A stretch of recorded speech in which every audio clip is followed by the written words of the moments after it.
Hello students, हमने क्या पढ़ा इन द लास्ट लेक्चर में हमने पढ़ा अबाउट मेंडेलियन डाइहाइब्रिड क्रॉस और हमने देखा था किस तरह से दो कॉन्ट्रास्टिंग कैरेक्टर्स के बारे में मेंडल ने स्टडी किया था साइमल्टेनियसली। उसने डाइहाइब्रिड क्रॉस में हमें दिए रेशियोज, उन्होंने दिए हमें phenotypic ratios and genotypic ratios.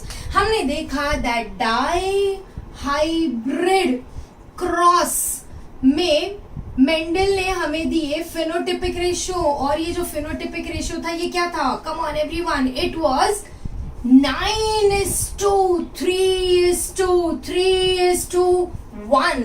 अब तुम्हें याद है हमने मोनोहाइब्रिड में एक कैरेक्टर देखा था और हमने डाइहाइब्रिड में दो कैरेक्टर स्टडी किया था। याद है मोनोहाइब्रिड का रेशियो क्या आया था? 3:1 आया था। डू यू रियलाइज अगर एक कैरेक्टर का फिनोटिपिक रेशियो इज 3:1 तो दो कैरेक्टर्स का कहना है राइट 3:1 into 3:1। देखो ये आता है कि नहीं आता है? Exactly. So this is how we derive the phenotypic ratio.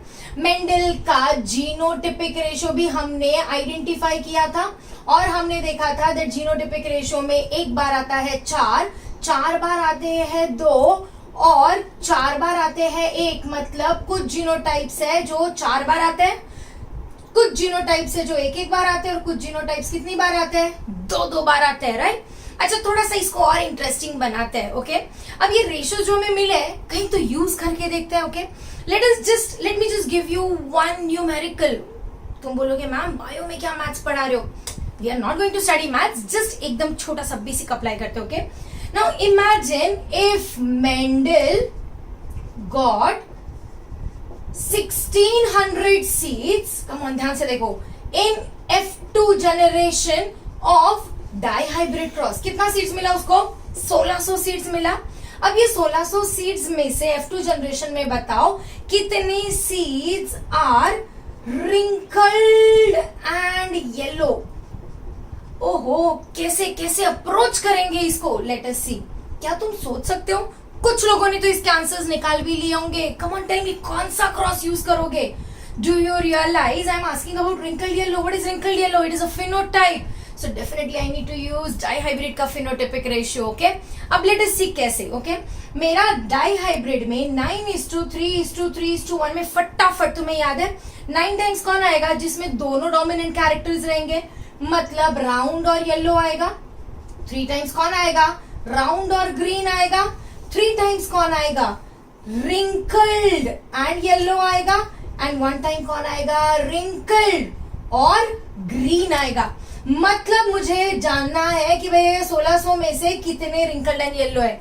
Let us use a simple maths. अगर मुझे किसी चीज की वैल्यू नहीं पता है तो उसको सब्स्टिट्यूट कर देते हैं विद एक्स। तो let us just say that let x be the number of seeds in this ratio, right. So 9x plus 3x plus 3x plus 1x is equal to how much? 16x। मतलब इतने total seeds है। Total seeds हमें पता है कितने हैं? 1600 है।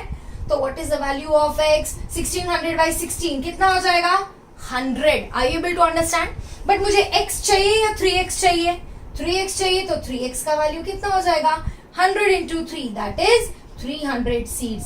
आया ना मजा? देखा हमने किस तरह से हम ये अप्लाई कर सकते हैं टू नो कि इन अ गिवन पॉपुलेशन हमें कितने ऐसे ऑर्गेनिजम्स मिलेंगे विद दैट कैरेक्टर, राइट ना। अब हमने तो देख लिया डाइहाइब्रिड क्रॉस, तो आगे चल के क्या देखेंगे?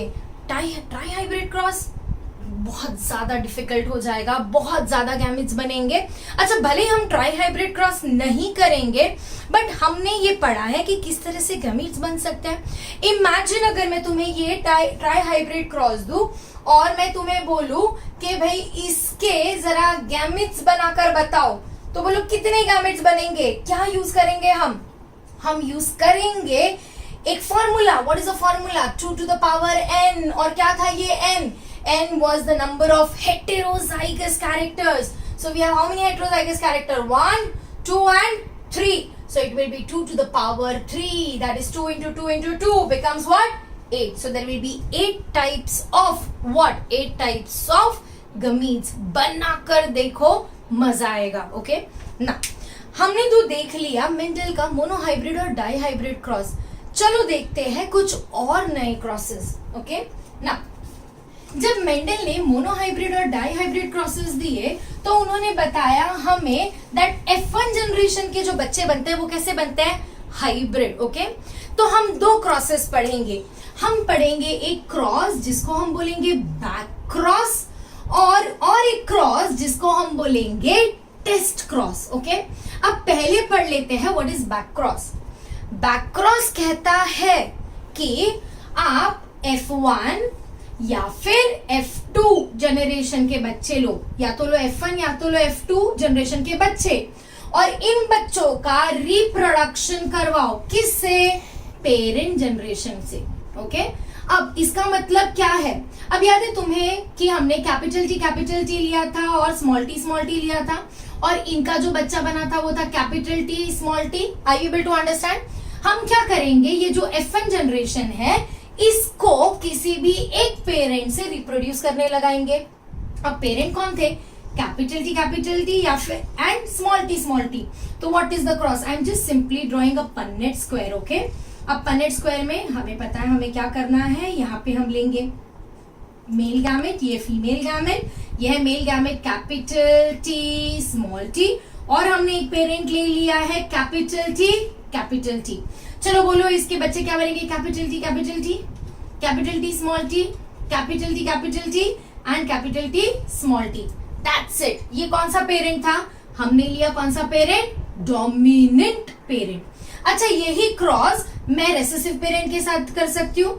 मैंने अगेन लिया है बच्चा कैसा है मेरा, F1 हाइब्रिड, और ये F1 हाइब्रिड में है कैपिटल टी स्मॉल टी, और उसको मैंने रिप्रोड्यूस करवाया with the recessive parent small T. तो अब क्या बनेगा, capital T small T, capital T small T. Are you able to understand? That's it, simple.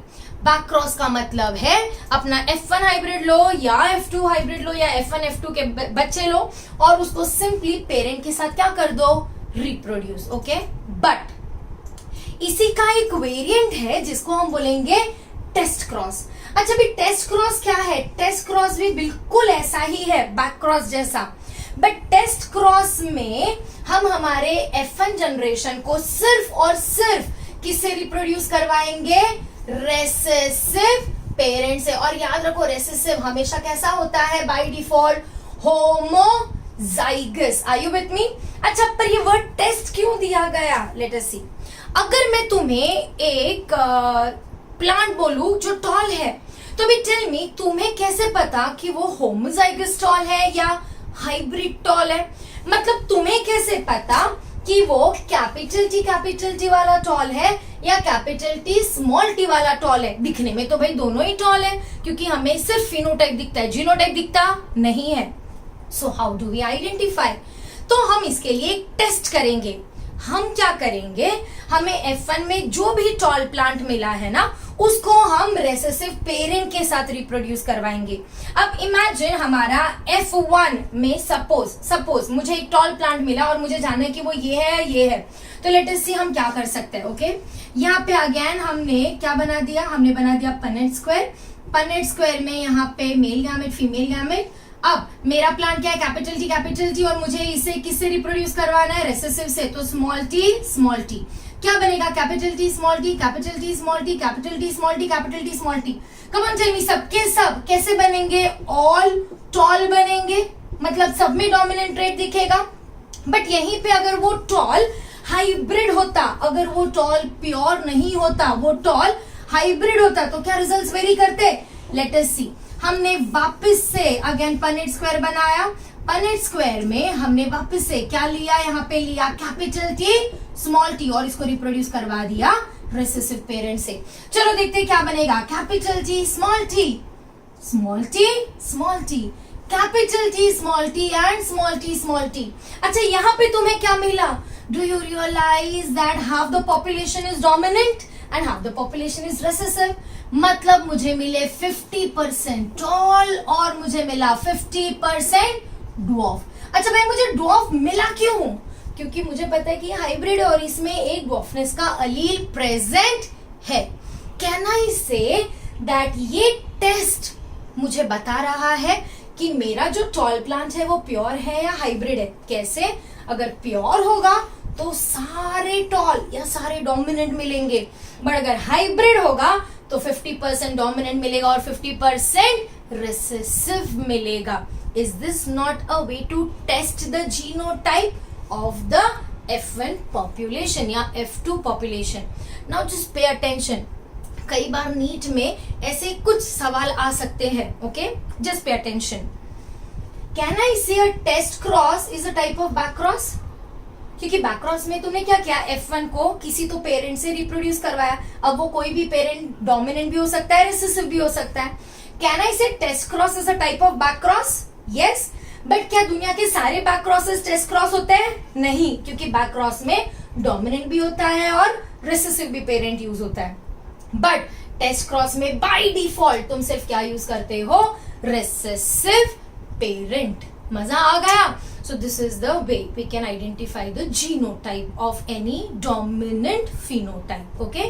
Now, हमने बहुत कुछ पढ़ लिया about Mendelian crosses, but let us now talk about Mendel. चलते हैं वापस से मेंडल पर. तुम्हें क्या लगता है मेंडल ने सिर्फ 5-6 एक्सपेरिमेंट्स करके काम खत्म कर दिया होगा? No. In his lifetime he did thousands of experiments. Mendel, when did he start his experiments? Let us see. This is again a very important question which is asked in NEET exams. Okay, Mendel began his experiment in the year 1856 and पूरे 7 साल तक के उन्होंने ये experiments किए. He did his experiments till the year 1863. Remember this, 1856 to 1863. 1863 में when he got all the results, he basically presented the results in the year 1865. He presented his results in the year 1865. Okay, and then finally he published his results. Make sure, okay, he published his results in the year 1866. And the name of his paper was Experiments in Plant Hybridization. Okay, so we know about Mendel by now. But Mendel ने ये experiments किस पर किया? pea plants पर किया.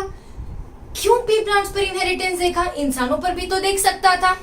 But do you know he was very lucky that he never used human beings or other organisms for his experiments. pea plant use करने का फायदा क्या था? Okay, what was the importance or what was the advantage of using pea plant? सबसे पहले तो हमारे जितने भी pea plants है ना, ये सबके सब कैसे है, annual plants है, मतलब 1 साल में मर जाते हैं, राइट. ये बेसिकली 3 से 4 महीने का इनका लाइफ साइकिल है, मतलब 3 से 4 महीने में ये अपना लाइफ साइकिल कंप्लीट करके मर जाते हैं. फ्लावरिंग भी आ जाता है, सीड्स भी बन जाते हैं. तो कैनाई से 1 साल में मुझे करीब करीब अगर 3 महीने तक एक प्लांट जिंदा रहता है तो मुझे 3 से 4 जनरेशंस देखने को मिलेगा. मतलब मेंडल 7 सालों में हजारों एक्सपेरिमेंट्स कर सकता था. व्हाई? क्योंकि वो 1 साल में बहुत सारी जनरेशंस देखकर रिजल्ट्स ला सकता था. सेकेंड, ये जो पी प्लांट्स है ना, ये पी प्लांट्स बहुत ही छोटे हैं. So these are small herbaceous plants. ज्यादा जगह नहीं घेरते थे, इसलिए एक साथ बहुत सारे प्लांट्स ग्रो करना पॉसिबल था. प्लस हर एक प्लांट में बहुत सारे सीड्स भी बनते थे. ये जो पी प्लांट्स है इनका और भी एक फायदा है, ये प्लांट्स खुद के खुद सेल्फ पॉलिनेशन कर सकते थे. याद है हमें सेल्फ पॉलिनेशन चाहिए in the P2 generation. But इनके फ्लावर इतने बड़े थे कि इसमें इमास्क्यूलेशन करना भी पॉसिबल था. मतलब हम इसको मॉडिफाई कर सकते थे फॉर क्रॉस ब्रीडिंग. ओके, अब और क्या था? ओके, इसके अलावा मेंडल ने ऑब्जर्व किए 7 कॉन्ट्रास्टिंग कैरेक्टर्स एंड ट्रस्ट में ये सातों कॉन्ट्रास्टिंग कैरेक्टर में उसे डेफिनेट डोमिनेंट और रिसेसिव मिले. मतलब इनमें कहीं पे भी तुम्हें भाई इंटरमीडिएट नहीं मिला. इंटरमीडिएट मिल जाता तो लॉ ऑफ डोमिनेंस एस्टैब्लिश नहीं हो पाता. और ये जितने भी कैरेक्टर्स थे, he was very lucky because ये सारे characters, all the 7 characters were present on different chromosomes. So हमने पढ़ा कितने कैरेक्टर्स थे? 7. और 7 के कितने अलील्स थे? into 2 14. ये सारे के सारे कैरेक्टर्स कितने क्रोमोसोम्स पर थे? 14 क्रोमोसोम्स पर। मतलब हर एक कैरेक्टर एक दूसरे से इंडिपेंडेंटली असॉर्ट कर सकता था। ये क्या है ये हम थोड़ी देर बाद देखेंगे। Okay, so for him it was a luck factor that ये सारे कैरेक्टर्स अलग अलग क्रोमोसोम पर थे। इमेजिन इनमें से कोई भी दो कैरेक्टर्स एक क्रोमोसोम पर होते, सपोज एक क्रोमोसोम पर दो कैरेक्टर्स होते, जैसे कि राउंड और टॉल वाला अगर एक ही क्रोमोसोम पर होता तो ये कैरेक्टर्स कभी सेपरेट नहीं हो पाते। मतलब जो प्लांट टॉल है उसके बाय डिफॉल्ट सीड्स क्या करने पड़ते, राउंड रखने पड़ते। वन मोर टाइम, अगर दो कैरेक्टर्स एक क्रोमोसोम पर है तो वो कभी सेपरेट हो पाते नहीं है। इसको हम बोलेंगे लिंकेज, वो हम देखेंगे थोड़ी देर बाद। सो ये थे मेंडल के पी प्लांट यूज करने के फायदे। दोस्तों, जब मैंने तुम्हें बोला that Mendel was very lucky that he chose pea plant, कहीं ना कहीं Mendel was unlucky as well. क्या था उसका बैड लक? पहली बात तो ही वाज अ मैथमेटिशियन। उन्होंने भले ही अपने पेपर्स पब्लिश किए बट उनके पेपर्स किसी को समझ में ही नहीं आए। और क्यों नहीं आए? Because Mendel was way ahead of his time. Do you know when Mendel actually performed his experiments, तब क्रोमोसोम्स का और जीन का कॉन्सेप्ट आया ही नहीं था। मतलब मेंडल को पता ही नहीं था भाई जीन क्या होता है। मेंडल ने तो बोला कैरेक्टर्स के लिए जो रिस्पॉन्सिबल है उसको उन्होंने बोला factor. So Mendel use the word factors, okay, never use the word genes. और दूसरी चीज, इट वाज हिज हाइपोथेसिस और can I say common sense that he thought that these factors must be appearing in pairs. Okay, so that was Mendelian work which was much ahead of his time. But Mendel गुमनामी की मौत मर गए। He died in the year 1884 without being known to the entire society, scientific society. उनके मरने के बाद in the year 1900 3 scientists independently अलग अलग जगह पे उन्हीं के काम को पढ़ रहे थे and they realise the significance of Mendelian work. Fortunately तीनों ने मेंडल के काम को पढ़ा और फिर साइंटिफिक सोसाइटी को प्रेजेंट किया, बट किसके नाम पर? मेंडल के नाम पे। Who were these 3 scientist? This was Hugo de Vries, he was from Holland. Then there was Karl Correns, who was from Germany, and there was Erich Schmack, and he was from Austria. इसमें से Karl कॉरेन ने actually ये पूरे paper को publish किया और दिए हमें Mendelian laws of inheritance. Carl Correns की वजह से everyone today knows about Mendel and today we call mister Mendel as the father of genetics. Do you realize he has gained a lot of fame but after his death, and that type of fame is called as posthumous fame.